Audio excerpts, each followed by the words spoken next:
We just came. I think we better go unpack, don't you think? Unpack, I'll come down in a minute. Don't be too long, darling. Hello.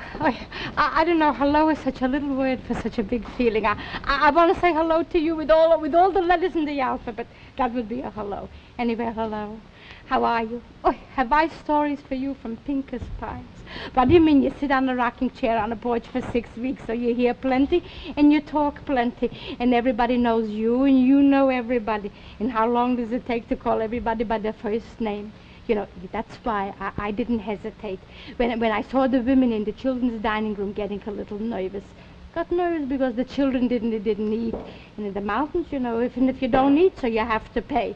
And the elderly folks also a little irritable because the mattresses are not so soft like they are home.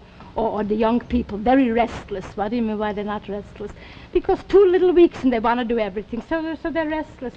So that's why I didn't hesitate, the same as I tell you about Sanka. So I told them about Sanka coffee, that it's good for restlessness and it's good for irritability, and that's why I told them that. And after all, those that didn't know, I told them that 97% of the caffeine is removed, and you can drink as much as you want and as often as you want because the sleep is left in, and it comes in regular, comes in instants. And you know what? Mr. Pink has thanked me very, very much for recommending Sanka, and he told me, you know what?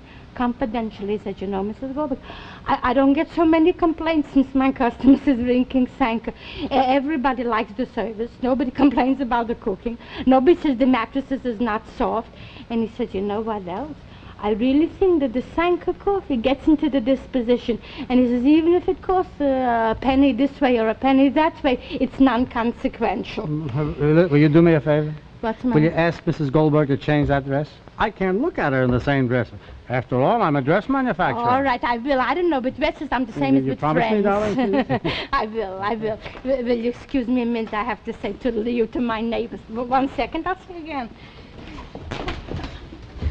Hello. I saw you getting out of the cab from my window. I got up this morning with such a feeling. I said to myself, I think the Goldbergs are coming home. So how are you? Oh, my, how do I look? Wonderful. Did you lose? I think so now. Huh? What do you think?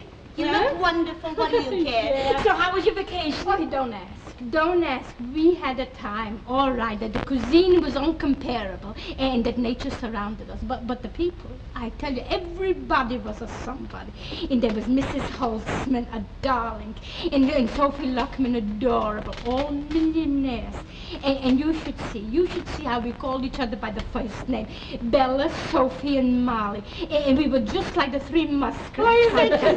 Exactly, so friendly. And Mrs. Luckman, she was telling me about her son. She's got a boy, she told me, a legal luminous light.